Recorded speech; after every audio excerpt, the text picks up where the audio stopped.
Hello, everyone, and welcome to the Green Room series. My name is Rei Hotoda, and I'm the music director of the Fresno Philharmonic.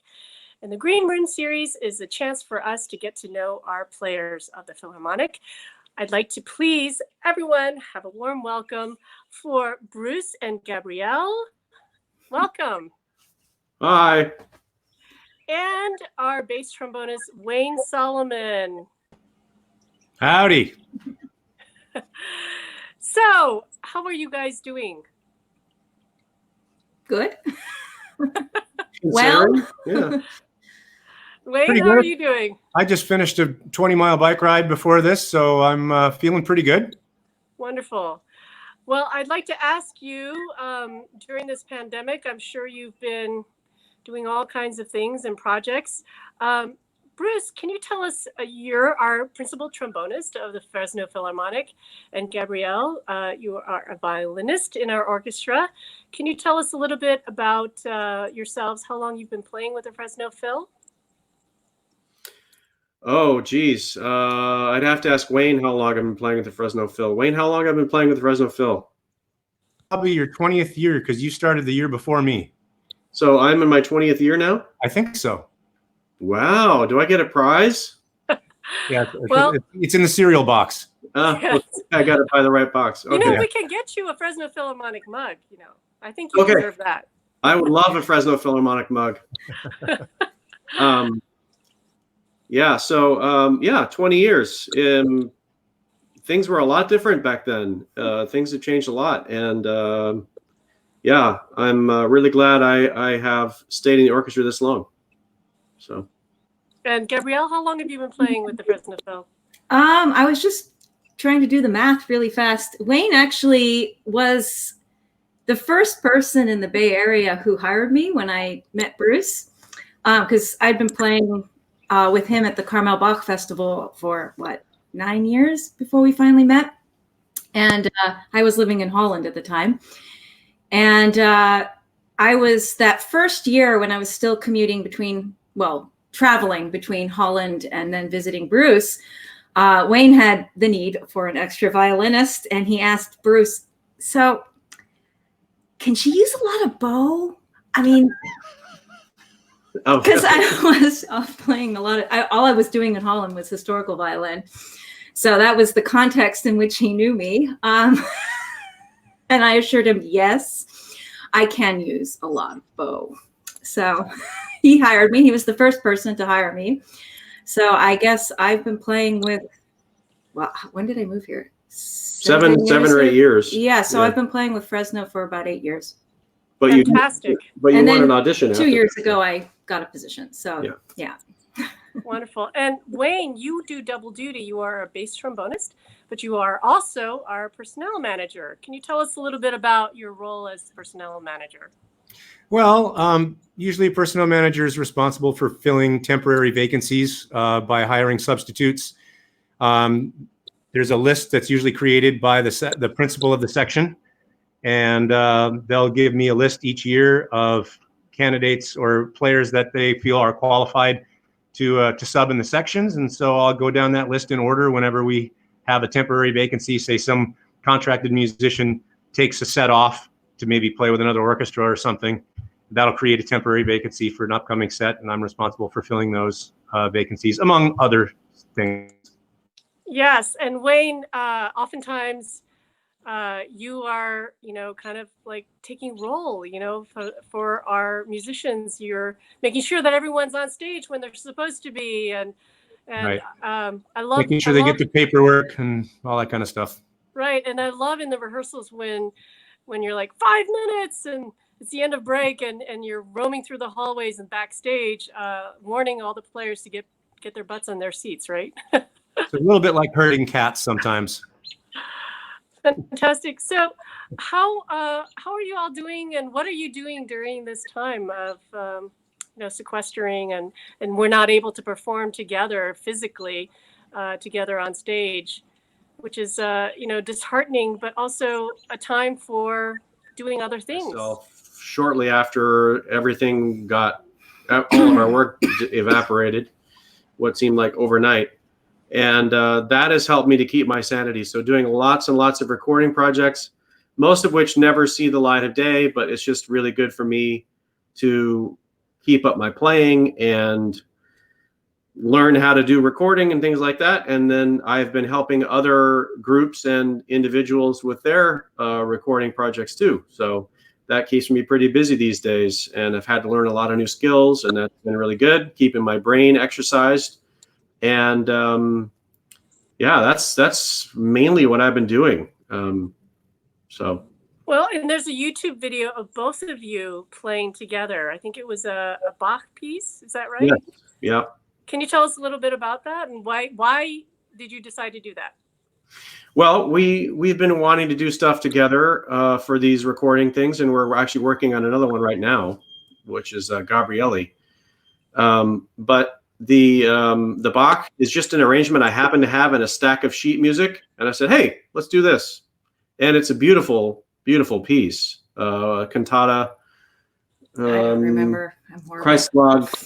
Horrible with remembering numbers. Kreislaug and Todesbaden. Yeah, but it's a handy violin part because the two parts are in unison, except for when I'm playing some chords. So I just combine the first and second violin parts. So, yeah. Yeah. So what we're working on right now is Gabrielle Sonata Pianoforte, which is a super famous Gabrielle piece because it was the first piece supposedly that ever had dynamics written in. Okay. He doesn't write F and P. He wrote forte and pian. Mm-hmm. So he writes it out because there's no abbreviation yet. This is new. So it's kind of fascinating. Yeah. So that has 1 violin and 7 trombones. So I'm playing the 7 parts and she's playing her violin part. That's incredible. That's incredible. Two choirs, 1 on the left and 1 on the right. So. I think we need 6 other Gabrielles in that piece. But what's so amazing is that you're both musicians. You're both sequestered in your home. And by the way, where are you? Where are you residing right now? We're in Vallejo. Oh, Vallejo. Sorry. Yeah. Right now we're upstairs in the San Francisco Bay Area. Yeah. Yep. And you're able to make chamber music together live. Yep. Well, yeah. We don't actually record it at the same time. We just do our parts individually, but like we just recorded the entire Gabrielle, and we decided we're pretty much just going to record the entire thing over again because we want to interpret it differently. So. Oh, wow. Fantastic. And Wayne, where are you? I'm in my dining room here in my home in Fresno. Fantastic. And what have you been doing during this time to keep yourself occupied? And well, as far as musically, I've been trying to start doing some projects like Bruce has been talking about. I've been working on the same one for about 2 months, and I'm not sure if it'll ever see the light of day either, to be honest, because I bit something off really, really difficult. So I think the next project I'm going to work on is a quartet arrangement of Girl with the Flaxen Hair, and that should be real nice. And on that one, I have to get my tenor chops back, my tenor trombone face back. Because I'll be playing 3 tenor parts and then a bass trombone part on that. So some of our, I wanted to ask you, some of our audiences might be wondering, first of all, can you tell us a little bit about your background, why you picked a trombone, and then why did you end up picking the bass trombone as your instrument? The fact that I picked up an instrument at all was an accident. When I think it was in 6th grade that we got to register for our first elective. And it was a music elective. It was either general music, band, or choir. I knew what choir was. I was like, heck no, I'm not singing. And general music, I wasn't really interested in banging on a bunch of drums and, things like that. So I signed up for band not having any idea what band was. And I went home and I told my mom, hey, Mom, I signed up for band. She said, oh, good. I think you should play an instrument. I went, what? Play an instrument? So the band director at the time assigned me the baritone, and it was about as big as I was at that time. And the case was really, really heavy. I lived in northern Minnesota, and in the wintertime, if I had to take it home to practice, I would hop on the hard Reynolds case and slide down the snowbank down the street to get to my house because it was so heavy. The next year, I switched to trombone. Okay. And then how did you go from trombone to bass trombone? Well, it was late 1990s, and I was living in the Bay Area, the Santa Cruz area actually at the time. And I decided that I wanted to be a little bit more versatile and a little bit more marketable to, just to be able to accept more work. So I started playing the bass trombone. I bought a friend's bass trombone at the time, and I thought, ooh, I like this. And next thing you know, I won a few auditions on it, and I said, this is where I belong. I don't want to play the tenor trombone again. And so you were really enthralled by the sound that you were the sound producing? And the role. I used to love to do what Bruce does. I used to love to play principal trombone, but locking in with the tuba and laying down the foundation for the rest of the orchestra to rest on and rely on is a really, really fun role. And it's a little bit more of a background supporting role. We're not in the limelight very often. But it's just kind of fun to lay down the foundation for everyone else. Okay, so I have a question for all of you. In the 3 seasons that I've been music director, what has been the highlight for your instrument in the pieces that we perform? So like Copland 3, Pictures at an Exhibition by Mussorgsky, Rimsky-Korsakov's Scheherazade, Prokofiev 5. Any highlights for you? All of those. Copland 3. I loved Copland 3 too. That's a virtuosic violin part. Very high register. Yeah, it's fun. All over. Yeah. And that piece also has a beautiful duet in the first movement with the trombone and the flute, which I absolutely love playing. So that was great. Thank you. That's great. Okay, so any anecdotal stories you want to share with our audiences? Things that happened backstage that, have been memorable in the past? You know what I'm going to talk about, Bruce? I am? Yeah. Oh boy, I don't. So about 5 years ago, we had a rehearsal on Halloween. Oh. Okay, this is prior to me being the music director, correct? Yeah. Yes. Yeah. We had a rehearsal on Halloween, and I'm not much into Halloween. I haven't been since college. I've always been surprised at adults who are into Halloween who don't have kids, but to each their own. And I decided, all right, I'll get in the spirit a little bit, and I'm going to dress as Bruce, because Bruce is famously used to like to wear his brown Skywalker Studios hoodie and jeans and Birkenstocks. So I'm like, I have all those things. I'm going to come as Bruce. Well, little did I know that they had other plans, and the entire rest of the section came dressed as me. Bruce had gotten a hold of a driver's license picture from the late 90s when I had a beard, long hair, and a mullet, or in the hockey terms, a flow. Basically hair came down to my shoulders. He got a hold of that picture, distributed to Katie Curran, who was playing second trombone. The big round glasses. And Scott Choate, who's our regular tuba player. They all bought red matching flannel shirts. They blackened in their face with a beard, got mullet wigs, and they darkened in their eyebrows, and they all came dressed as me. Wow. That was pretty What fun. was your reaction when they all did that? Oh, everybody was in stitches. It was pretty funny. Yeah, and the music director actually started referring to us in rehearsal as Wayne's when he wanted us to play something. It's Wayne's World, right? It was very funny. Yeah, I think there are some pictures of that floating around somewhere. There are, yeah. That was really fun. Well, that's hysterical. I have to see pictures of that. So is there anything you'd like to share with the Fresno Philharmonic audiences and with our community abroad and at home during this time? Let's start with you, Wayne.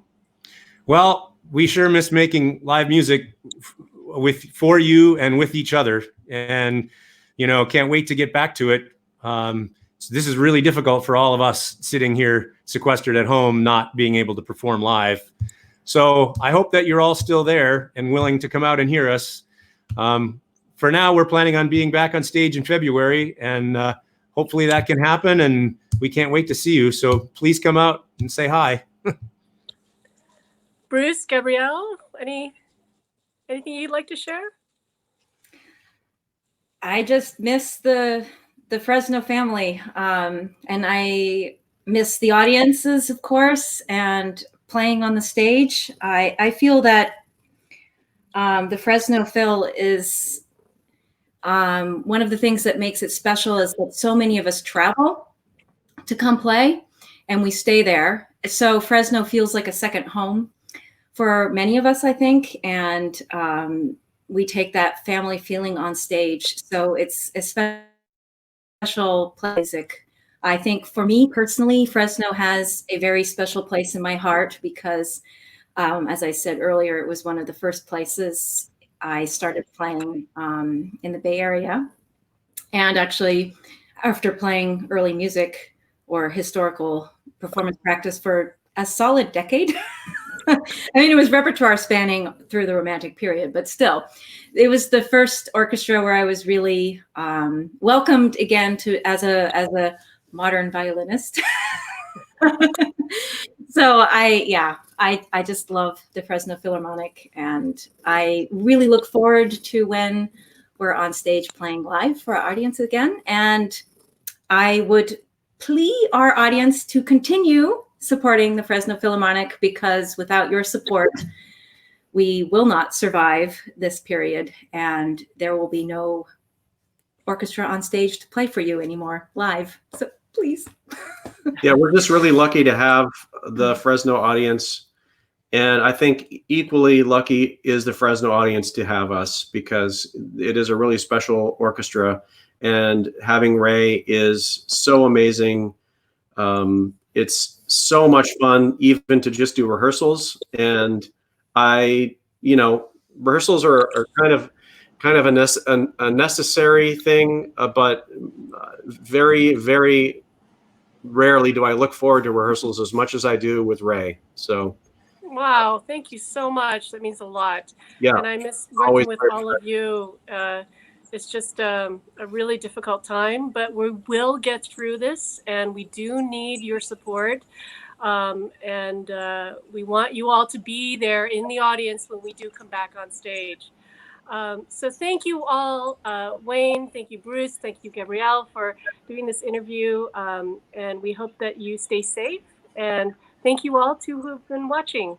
See you next time on our Green Room series. Bye-bye. Ciao. Bye.